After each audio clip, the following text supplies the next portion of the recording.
Olá, queridos amigos. É uma grande alegria poder estar aqui para refletirmos um pouco sobre a nossa amada doutrina espírita. O tema que eu trouxe para a reflexão dessa noite é a conquista da saúde integral.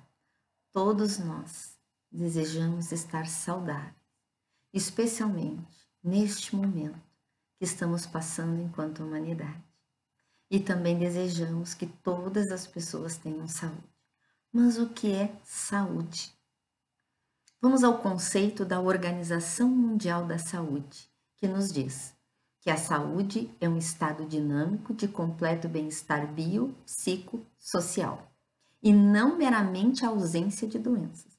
Então, estar saudável para o OMS não significa apenas não estar doente, mas que estejamos com bem-estar físico, psíquico e social. Se um desses elementos está em desequilíbrio, segundo a OMS, não temos saúde. E nós sabemos que a ciência ela usa o paradigma materialista, mas isso está começando a mudar. Dr. Décio Iandoli Júnior nos diz em uma de suas palestras, ele é expositor espírita, autor de livros, inclusive de um que utilizamos para compor o trabalho de hoje. Então, ele nos diz que tem aumentado em 40% os estudos científicos sobre espiritualidade nas universidades. E isso mostra como a ciência está interessada nesse assunto. Isso é um grande passo. Mas, diferentemente da medicina do corpo, que ainda é exercida em larga escala, o espiritismo descortina um novo modelo, que é o da medicina da alma. Joana de Ângeles, mentora do nosso amado e querido Divaldo Franco, nos diz no livro Momentos de Saúde que a conquista da saúde integral é a meta ambicionada pela criatura humana. E Joana nos fala que a harmonia entre o físico, o emocional, o psíquico, para termos um bem-estar geral, é um grande desafio para a inteligência humana. Aprendemos com Allan Kardec que o homem é formado por 3 partes: corpo físico, perispírito e espírito. Perispírito, em torno do espírito. O perispírito é um corpo fluídico do espírito. É um corpo semimaterial, é envoltório semimaterial. Com a morte, só ocorre a destruição do corpo físico. O espírito consegue o segundo, que é o perispírito. Leon Denis nos fala no livro Temas da Vida e da Morte, diz ele, esse corpo fluídico não é, entretanto, imutável. Depura-se e enobrece com a alma. Então, ele está nos falando que o perispírito é mutável. E à medida que nós, enquanto espíritos imortais que somos, vamos nos melhorando, o perispírito também, ele vai se depurando. Ele vai se tornando mais sutil, mais leve, mais brilhante, e isso vai refletir no nosso corpo físico. Porque o perispírito, quando nós estamos no mundo espiritual, é com esse corpo semimaterial que nós nos apresentamos. Quando nós reencarnamos, ele é o nosso modelo organizador biológico, ou seja, ele é o molde. Ele que vai dar forma ao nosso corpo físico. Quando nós estamos aqui, ele liga o espírito ao corpo físico. O perispírito é matéria inerte, não pensa, não sente, não percebe, não tem inteligência. Quem sente, quem percebe, quem tem inteligência é o espírito. E Kardec, no Livro dos Médiuns, nos fala que perispírito é o intermediário de todas as sensações que o espírito percebe e pelo qual transmite sua vontade ao exterior e atua sobre os órgãos do corpo físico. Para nos servirmos de uma comparação material, diremos que é o fio elétrico condutor que serve para recepção e transmissão do pensamento. Então, o perispírito é um intermediário de todas as sensações que o espírito percebe. O perispírito transmite ao espírito as impressões dos sentidos e comunica ao corpo a vontade do espírito. E Kardec nos diz que o perispírito serve para a recepção e para a transmissão do pensamento. Aonde que está a origem do pensamento? No sentimento. Quando emitimos um pensamento que teve origem em um sentimento, a vibração desse pensamento pode ser mais elevado ou mais primitivo, mais denso ou mais sutil, dependendo do tipo de sentimento que deu origem a esse pensamento. Pensamentos elevados produzem uma onda curta e de alta frequência. São sentimentos que têm origem no amor verdadeiro, como, por exemplo, humildade, bondade, compaixão, solidariedade, paciência, tolerância, perdão e por aí vai. Já os pensamentos de baixo padrão vibratório são mais densos e apresentam ondas mais longas e de baixa frequência, pairam por aqui. E tem origem em sentimentos derivados dos vícios, orgulho, ciúme, inveja, raiva, vingança e por aí vai também. Então, dependendo do tipo de pensamento que teve origem no sentimento, nós podemos desenvolver a saúde ou a doença. Dr. Décio descreve em seu livro Da Alma ao Corpo Físico que o Instituto Nacional do Câncer nos Estados Unidos concluiu que 60% das neoplasias não têm origem genética, mas são atribuídas a fatores ambientais. Mas o mesmo instituto confirma ainda que as pessoas que são, nem todas as pessoas que são expostas aos fatores ambientais desenvolvem o câncer. Mas que tem outros fatores envolvidos que a ciência ainda não identificou. Mas já existem estudos.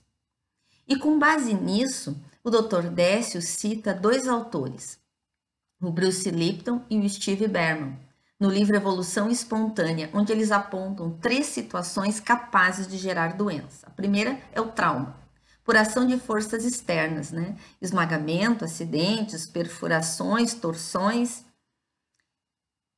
Segundo é a toxicidade, quando estamos expostos a substâncias químicas, inalando, ingerindo ou inoculando essas substâncias.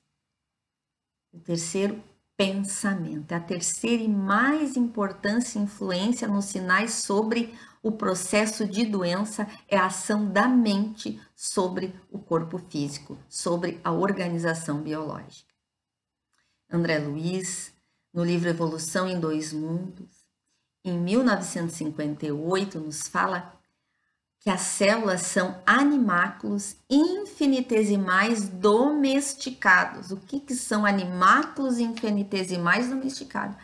É um animal infinitamente pequeno que não é visível ao olho humano, que só pode ser visível através do microscópio e que precisa de um comando. Animáculos infinitesimais domesticados. Então, as células aguardam informações para que os órgãos funcionem. E o cientista Dr. Lipton, em 2010, falou que as células, tecidos e órgãos não questionam a informação, que é enviada pelo sistema nervoso. Então, é através das nossas ondas mentais que as células são coordenadas para a ativação dos genes ou na sustentação da saúde. Então, são os padrões mentais que estabelecem o funcionamento saudável ou não do corpo físico. Além disso, os nossos pensamentos, diz o Dr. Lipton, criam em torno de nós a vida que atraímos. Os nossos pensamentos criam em torno de nós a vida que nós atraímos. O que nós estamos atraindo? Já paramos para pensar? Quais são os nossos pensamentos? Nós temos mais de 60 mil pensamentos diários. Quantos são pensamentos bons e positivos, quantos são negativos e destrutivos? Nós fazemos essa análise, nós paramos para pensar como estão esses pensamentos, aí nós vamos verificar como andam os nossos sentimentos, como andam as nossas emoções. Dr. Décio contou em uma das suas palestras que chegou no consultório dele uma paciente afirmando que estava com câncer no estômago. Aí o Dr. Décio perguntou se ela tinha algum exame e ela disse a ele que justamente ele estava vindo ali para fazer os exames. E se ela tinha algum sintoma? Ele perguntou. Ela disse que nenhum.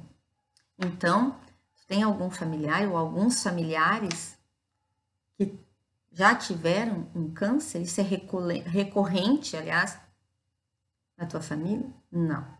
Então, ele providenciou todos os exames, resultado, ela não tinha absolutamente nada.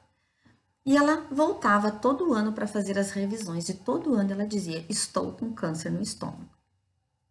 No 5º ano, o que aconteceu? Ela estava com câncer no estômago. Então, nós vamos criando pontos sensíveis no nosso perispírito devido ao nosso comportamento físico, moral, e vamos guardando um registro energético e emocional, fruto das nossas escolhas. E Deus nos deu o livre-arbítrio. Nós podemos escolher o que nós quisermos. Mas com isso nós assumimos o quê? Responsabilidade. E essas emoções em desequilíbrio precisam ser reequilibradas. Essas energias precisam, que estão lá em desequilíbrio no perispírito, elas precisam ser drenadas. E de que formas nós drenamos? Uma das formas é através da reencarnação, para recuperarmos o perispírito. Quando a intervenção é feita somente no corpo físico, é como nós pintarmos uma parede. Tem lá um mofo na parede, um mofo. E eu vou lá e pinto a parede. Eu resolvi o mofo? Não. Novamente o mofo vai surgir, porque eu tratei o efeito, não a causa. A causa estava na infiltração. A mancha estava indicando a doença da parede. A infiltração, como sinais e sintomas do corpo físico, são sinalizadores da disfunção do perispírito. E como é que o perispírito é definido? De acordo com a nossa intimidade. E o tratamento que é? É a renovação dos nossos pensamentos e ações. Então, nós podemos afirmar que os pensamentos elevados de alta frequência são leves, são harmonizadores. Quando emitidos, nos auxiliam, nos trazem paz, nos trazem bem-estar, auxiliam na renovação do perispírito, trazendo um efeito benéfico, reestruturador. Já os pensamentos negativos, o que eles fazem? Eles poluem o perispírito. E como que nós vamos depurar esses tóxicos? Através das doenças. Então, a principal maneira de drenarmos é através das doenças físicas, que vão absorver as energias danosas e se manifestar de alguma forma de doença física ou psíquica. Mas também podemos drenar mudando nosso padrão vibratório e com o auxílio da espiritualidade. Por isso, Jesus lembrava da importância da oração, do vigiai e orai. E a gente pode aliviar. Às vezes é tão grave que nós sim vamos ter a doença, mas ela pode ser amenizada com a nossa mudança.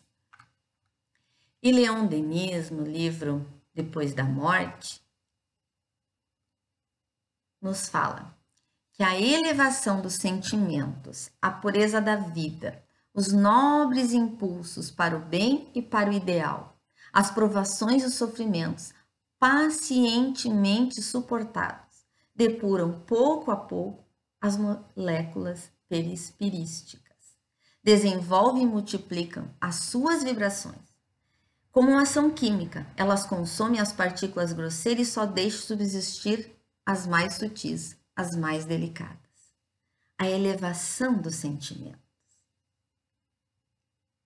a pureza da vida, os nobres impulsos para o bem e para o ideal. o trabalho no bem, o auxílio ao próximo.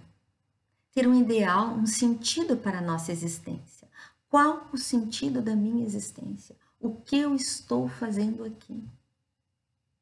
As provações e os sofrimentos pacientemente suportados depuram pouco a pouco as moléculas que estão em desequilíbrio no perispírito. Porque se eu estou passando por um sofrimento e estou revoltado, eu não aceito, eu sofro e não evoluo.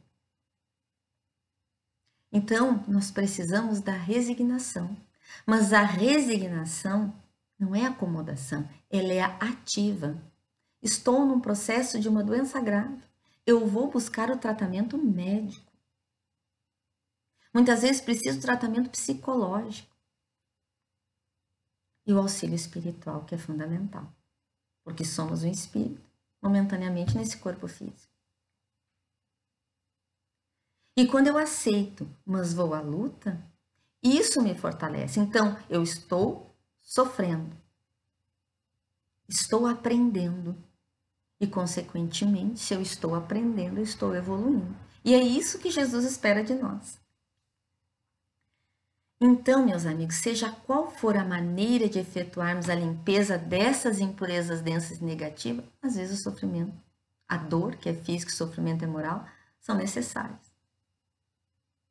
Mas de nada adianta o sofrimento se nós continuamos emitindo sentimentos desequilibrados. Novos resíduos se instalarão e novas doenças surgirão.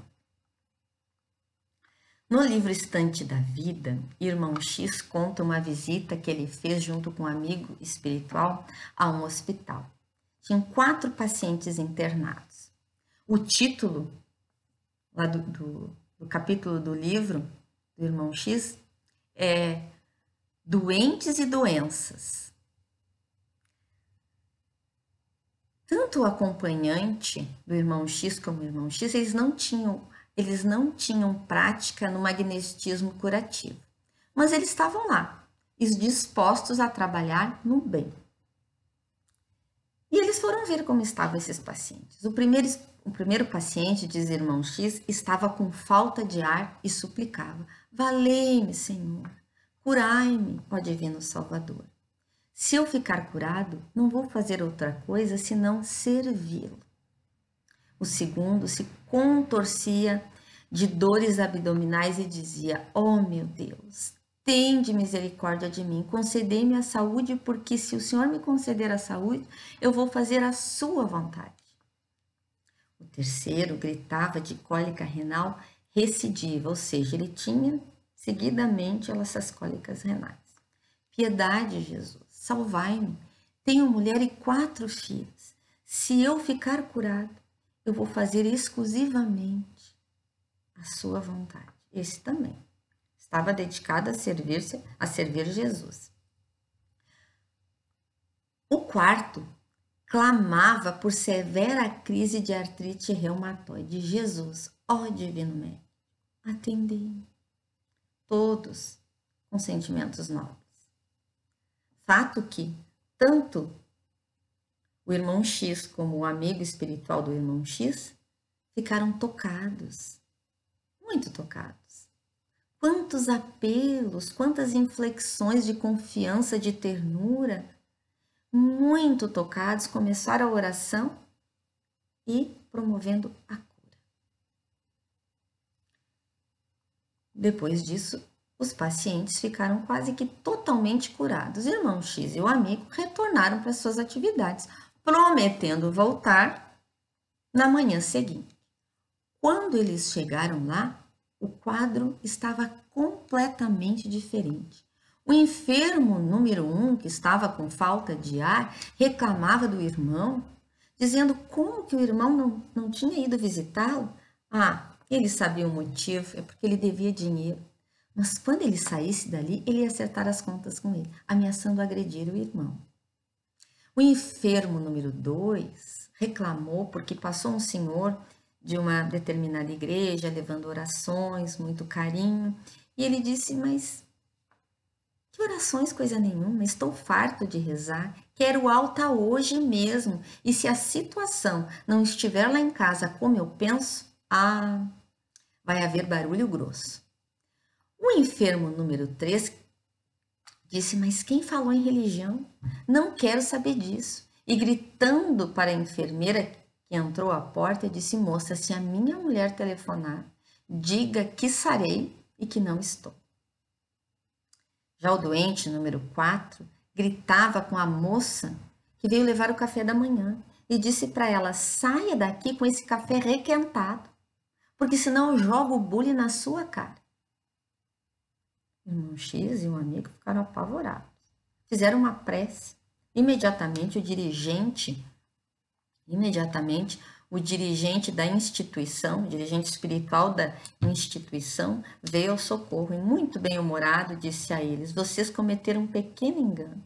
Nossos irmãos não estão habilitados para o retorno à saúde.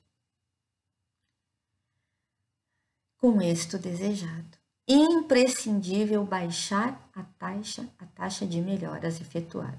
E sem qualquer delonga, o superior podou energias daqui e dali, diminuiu recursos em determinados centros orgânicos e com grande surpresa para o nosso grupo, né, socorrista, irmão X e o amigo, os irmãos enfermos com ligeiras alterações para a melhoria foram restituídos ao estado anterior, para que não viesse a ocorrer coisas piores. Então a doença ali tinha um papel muito importante para esses irmãos, para esses amigos que estavam lá hospitalizados. A doença tinha um papel de despertar. Eles ainda não tinham aprendido a lição.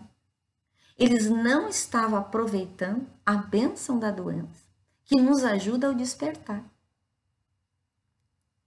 Então, a doença, quando bem entendida e bem direcionada para finalidades superiores, se tornam terapias preventivas para males piores de natureza moral profunda. Então, aquilo que para nós é um mal, para aquele ser que está passando por aquela doença, é um bem. E um dia,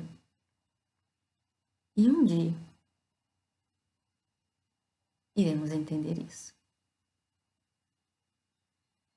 Se não entendermos aqui conscientemente, um dia na dimensão espiritual nós compreenderemos que aquilo que era um mal, aquele sofrimento que passamos, foi um bem, se bem entendido e bem direcionado.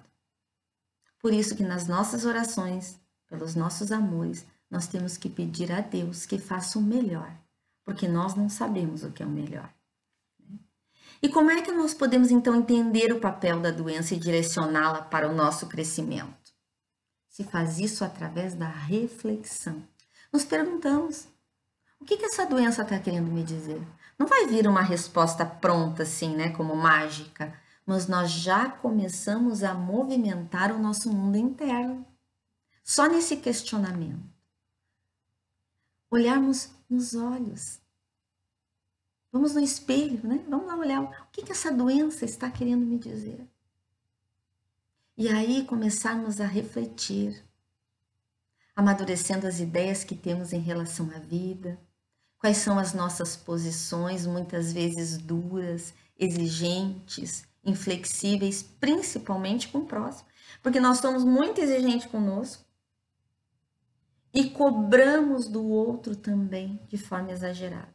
A doença nos adverte, meus amigos, que o nosso corpo físico é de breve duração e que o ser espírito que nós somos merece todo o nosso investimento e preocupação, e assim nos esforçando para nos auto-iluminar. Claro que estamos aqui na Terra, no mundo material, nós precisamos investir no conhecimento, nas conquistas das coisas materiais, mas isso tudo aqui, a conquista das coisas materiais, nós vamos deixar. E o que nós vamos levar? Este conhecimento que eu estou buscando está servindo para eu também buscar a minha autotransformação? Ou esse conhecimento, a posição social, os títulos que nós conquistamos servem para humilhar as pessoas? Temos que nos questionar. Então, analisarmos o nosso comportamento diário, fazermos o que Santo Agostinho nos sugere na questão 919 do Livro dos Espíritos, como ele fazia no final do seu dia, fazia uma análise de como tinha sido o comportamento dele, como ele tinha tratado as pessoas, se alguém tinha uma queixa dele. Precisamos nos perguntar. Importantíssimo. E esse momento que nós estamos passando, com esse vírus terrível, que tem trazido muitas mortes, está nos convidando para refletirmos. Se não lá no Evangelho segundo o Espiritismo, os Espíritos nos dizem, se não ultrapassássemos o limite do necessário na satisfação das nossas necessidades, não apanharíamos as enfermidades que resultam dos excessos, nem experimentaríamos as vicissitudes que as doenças acarretam. Nós podemos criar deliberadamente, pela nossa imprevidência, podemos criar doenças, distúrbios e lesões e deformidades futuras pelas escolhas que nós fazemos aqui nessa caminhada, através de dependências e de hábitos danosos à nossa vida. Por exemplo, o tabagismo, o alcoolismo, o abuso das drogas em geral, o abuso do sexo, o excesso de comida e muitos outros fatores destrutivos que são frutos da nossa livre escolha e que não estão no processo educativo de ninguém. Se nos vincularmos a qualquer um deles, sofreremos os efeitos prejudiciais e não podemos nos queixar. E depois queremos uma solução de emergência. A pessoa fuma uma vida inteira e aí desenvolve um câncer no pulmão. E aí que é um milagre, que é uma cura imediata. Levou anos com aquelas substâncias tóxicas, que hoje com a internet é só irmos lá no Google e colocar cigarro, vamos ver que o cigarro tem mais de 4.000 substâncias químicas que trazem danos. Não conseguimos sozinhos? Tudo bem, podemos buscar ajuda médica, mas é imprescindível a nossa vontade e o nosso querer. Com o auxílio da ciência, podemos vencer essa dependência. No livro Missionários da Luz, Alexandre diz a André Luiz o seguinte: a cólera, a intemperança, os desvarios do sexo, as viciações de várias matizes formam criações inferiores que afetam profundamente a vida íntima. E diz mais: quase sempre o corpo doente assinala a mente enfermiça. Instrutor Alexandre, falando para André Luiz. A cólera, né? Esse impulso violento, agressivo, a intemperança, o abuso do sexo, tudo isso vai nos trazer, como diz ele, enfermidades. O corpo só está assinalando a mente que está enfermiça. A mente é um atributo do espírito, é o espírito que pensa. Então, quando não usamos o ideal de amor e nos deixamos levar pelos excessos de toda a ordem, esses males que causamos a nós mesmos e ao nosso próximo se voltam contra nós, nos trazendo infelicidade.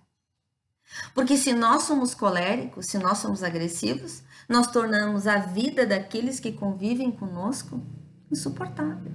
Então, nós estamos causando mal a nós, primeiramente, mas também àqueles que estão convivendo conosco. Então, meus amigos, como nós vemos, a dor e o sofrimento são consequências quase inevitáveis. Lá no Evangelho segundo o Espiritismo, Kardec, no capítulo 9, item 9, nos fala assim: se ponderasse que a cólera nada remedeia, que lhe altera a saúde e compromete até a vida, reconheceria ser ele próprio a sua primeira vítima. Então, se parássemos para refletir, estão nos dizendo os amigos espirituais, se ponderássemos, a cólera nada evita. Se estamos explosivos, se estamos coléricos, não vai mudar. Aquela situação que estamos revoltados, a pessoa que estamos revoltados com ela, a cólera não vai adiantar nada, vai piorar. E ainda eles dizem, vai alterar a saúde e comprometer até a vida. E se a gente refletisse, diz os amigos, né? Os espíritos nos dizem, reconheceríamos sermos nós próprios a primeira vítima. No livro Nosso Lar, André Luiz, depois de reclamar de ser considerado um suicida, ele achava que ele não era suicida porque ele lembrava muito bem da doença que ele teve. Ele foi esclarecido pelo benfeitor espiritual que a moléstia talvez não assumisse características tão graves se o seu procedimento mental no planeta fosse diferente, fosse enquadrado nos princípios da fraternidade e da temperança. Mas a maneira dele conviver, muitas vezes de forma sombria, exasperada, colérica, quando ele agia assim, ele captava as vibrações destruidoras daqueles que estavam ouvindo ele, naquele momento de surto, de cólera. E o benfeitor perguntou assim para ele: André, nunca imaginaste que a cólera fosse manancial de forças negativas para nós mesmos? A ausência de autodomínio, a inadvertência no trato com os semelhantes, aos quais muitas vezes ofendeu sem refletir, conduziam-no frequentemente a esferas dos seres doentes e inferiores. Tal circunstância agravou de muito o seu estado físico. Então ele está fazendo ele pensar, questionando ele: André, tu não imaginaste que aquela tua maneira de agir irrefletida, porque ele ofendia as pessoas e não parava para pensar, para analisar o que ele estava com aquela atitude causando no outro. E aí ele entrava na sintonia de seres, mesmo os desencarnados, não só dos encarnados, né, que emitiam seus pensamentos de mágoa, de raiva para ele, de espíritos também que ele estava, que sintonizavam, entravam na mesma frequência de onda dele. Que frequência era essa? Baixa. Que onda era essa? Longa. E tal circunstância agravou de muito o seu estado físico. Por quê? Porque André Luiz também foi informado que quando nós viemos para cá, nós temos um tanto de combustível da vida, que é o fluido vital. E que ele, com as atitudes dele, acabou gastando este fluido vital. Olha só o que o amigo espiritual Clarencio disse para ele, perguntou para ele: já observou, meu amigo, que o seu fígado foi maltratado pela sua própria ação, que os rins foram esquecidos com terrível menosprezo às dádivas sagradas? Todo o aparelho gástrico foi destruído à custa de excesso de alimentação, das bebidas alcoólicas, que ele achava que não tinha importância. Bebia socialmente todos os dias, ou mesmo no final de semana. Os excessos da alimentação, tudo isso devorou-lhe a saúde. Falou ainda na sífilis, pelo desregramento do sexo, que consumiu energias essenciais. Como você vê, André, o suicídio é incontestável. Naquele momento, André Luiz foi tocado e percebeu a responsabilidade dele no seu processo de doença. Ele chorou copiosamente, reconhecendo o suicídio inconsciente, sentindo-se envergonhado, mas o benfeitor não estava ali para acusar, nem para cobrar, apenas auxiliando ele a despertar. Porque os benfeitores sabem das nossas imperfeições. E aí, disse André, um grande número de pessoas retornam ao plano espiritual dessa forma. Então, poucos de nós completamos o tempo que nós viemos aqui para a Terra, nosso planejamento reencarnatório, pelas nossas ações, pelas nossas insensatez.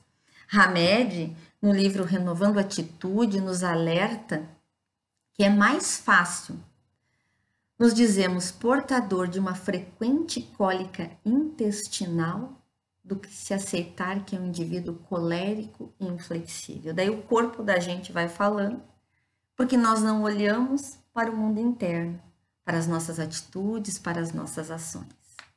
E aí, Joana de Ângeles, no livro Desperte, Seja Feliz, com muita sabedoria, nos diz: enquanto houver no ser humano prevalência dos impulsos de violência e de ressentimento, de ciúme e de ódio, de amargura e de mentiras, maledicências, calúnias, a problemática da enfermidade nele predominará.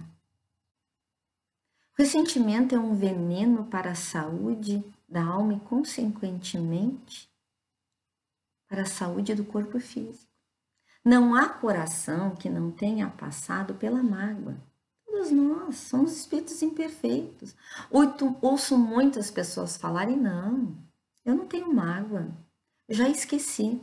Mas, na verdade, não entra em contato com elas, mas elas estão lá, crescendo como as raízes de uma árvore pelo sol, e elas vão se espalhando no nosso corpo. Embora a crença popular diga há muito tempo que a mágoa gere doença, somente agora a ciência aprofundou os estudos nessa área. Esse ano, fazendo meus exames da mama, em janeiro, eu faço a ecografia, aliás, a mamografia e depois a ecografia. Então, a mamografia vai para o médico fazer análise junto ali com a mamografia. E a moça, a técnica, me perguntou se eu tinha algum familiar com câncer de mama. E como sempre eu digo, minha avó paterna.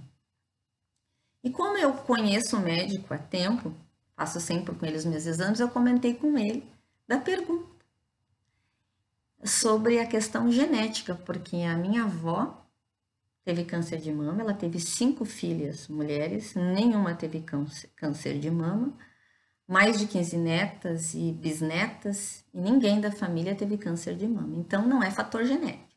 Daí ele disse assim, o médico disse para mim: olha, confirmando o que eu falei antes, que o Dr. Décio Andoli falou do Instituto do Câncer dos Estados Unidos, né? Ele disse que a maior parte dos cânceres de mama são genéticos, mas da maneira de ser das pessoas. A maneira de viver das pessoas, especialmente, disse ele, o ressentimento. Então, nós trazemos muitas imagens mentais arquivadas no nosso inconsciente profundo, no nosso inconsciente atual. Estão lá, estão registradas. E essas foram elaboradas aqui ou nas nossas muitas reencarnações. E essas fontes emitem energias desagradáveis que estão gravadas em nós. E nos mantendo presos a mágoas, a culpas, a vergonhas, de maneira inconsciente, gente. E por não lembrarmos que o perdão a nós mesmos, esse perdão é ensinado por Jesus há mais de 2000 anos. Esse grande terapeuta, esse grande psicólogo que é o nosso mestre Jesus, e que hoje, há mais de 2000 anos, a ciência está confirmando quando ele insistia no perdão, onde naquela época era o olho por olho, dente por dente, era vingança. Então, quando nós entendemos que o perdão é um instrumento de cura para todos os males, que continuamos presos a essas energias deletérias, pesadas, densas, que nos trazem as enfermidades. Então, nós vivemos muitas vezes alienados das nossas mágoas e ressentimentos, nos distraindo com as coisas materiais, às vezes buscando o alívio no trabalho excessivo, adiando a solução da dor.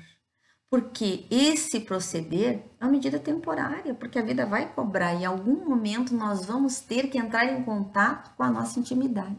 E este momento em que precisamos desse distanciamento social, que precisamos ficar mais dentro dos nossos lares. Nós estamos recebendo um convite, esse convite para olhar para essas mazelas com amor, sem culpa. Olharmos, trazermos ela da sombra, porque nós não estamos vendo, trazemos a luz para podermos elaborá-las. Hamed, no livro Renovando Atitudes, nos fala que é mais fácil falar que se tem uma úlcera gástrica que se admitir um ressentimento, uma mágoa, um relacionamento conjugal. Porque se nós admitirmos, nós vamos ter que dialogar, que conversar, vamos ser contrariados, e isso dá trabalho, é investimento. Então o corpo fala, o corpo está falando que tem algo que não está bem. Então o desejo de vingança, a raiva não trabalhada, a justiça a qualquer preço, são atos direcionados ao outro, mas que afetam a nós mesmos. É como tomarmos um veneno para matar o outro, querendo matar o outro. E esse desejo de vingança, esse olho por olho, vai atrair irmãozinhos desencarnados que estão nessa mesma sintonia. Aí começa o processo obsessivo. E o que fazer? Aí Kardec, no Evangelho segundo o Espiritismo, capítulo 28, item 16, nos diz: para os afastar, não basta pedir-lhes, nem mesmo ordenar-lhes que se vão. É preciso que o homem elimine de si o que os atrai. Então não basta pedir. Por favor, né? Eu não mereço. Não. Não adianta pedir, mandar que ele vá. O que é preciso? Eliminar de si o que os atrai. O que os atrai justamente essas emoções desequilibradas, de ódio, de mágoa, de ressentimento, de desejo de vingança, de ciúme, de inveja e por aí vai. Por isso, Jesus nos alertou: reconciliai-vos com vosso irmão enquanto estáis a caminho. Então, se o perdão ao outro é importante, o auto-perdão é necessário no processo de cura e da saúde integral. O auto-perdão é a manifestação do auto-amor, de uma estima profunda por nós mesmos. Quando não nos perdoamos, caímos na culpa. E essa culpa pode ser consciente, de algo que fizemos nessa existência, ou uma culpa inconsciente, que trazemos de outras caminhadas, de outras existências. E qual é a terapia? Joana de Ângeles nos traz o amor terapia. E lá no livro Desperte, Seja Feliz, ela nos diz: o amor terapia é a solução que te está ao alcance. Não apenas te proporcionará a recuperação da saúde se te encontras enfermo, como te fortalecerá para que evites adoecer. A cura da doutrina espírita é um movimento de autoencontro e de encontro com Deus que habita em nós. Nós somos centelhas divinas. Jesus dizia que brilhe a vossa luz. E isso é fruto do nosso despertar gradual como espírito imortal que somos. É resultado da harmonia interior que se dá pelo esforço da autossuperação, do desenvolvimento das nossas potencialidades, que são as virtudes divinas em nós, que existe em germe, na intimidade de cada um. Todos nós. A nossa essência é amor. Jesus, nos diziam os Espíritos, ele é o nosso modelo e guia. E ele nos ensinou que sadio, na prática, é aquele que ama, independente da sua condição física, da sua condição econômica, da sua condição social, da sua condição religiosa e da sua condição política.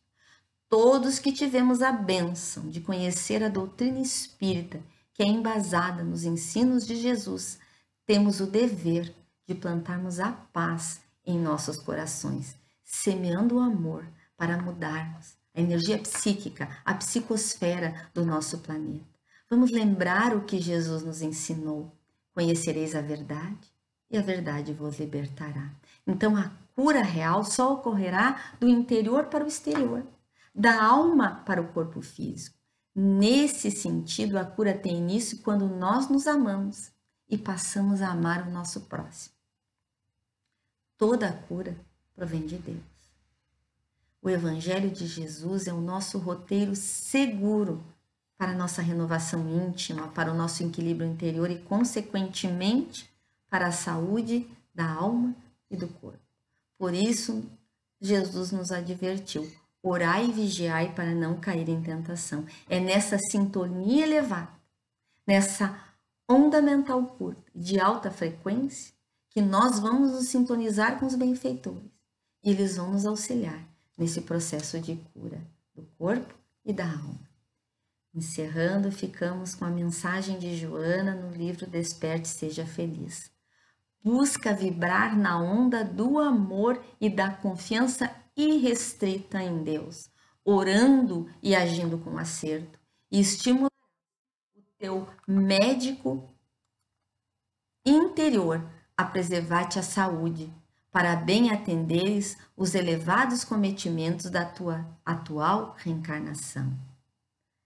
Vibrar na onda do amor, confiar em Deus, orar, agindo no bem, com acerto. E quando fizermos isso, estimularemos o médico que há dentro de cada uma de nós, preservando a nossa saúde, para atendermos os cometimentos elevados da vida, encontrarmos um sentido para a nossa existência. Muito obrigada, meus amigos. Um grande e fraterno abraço.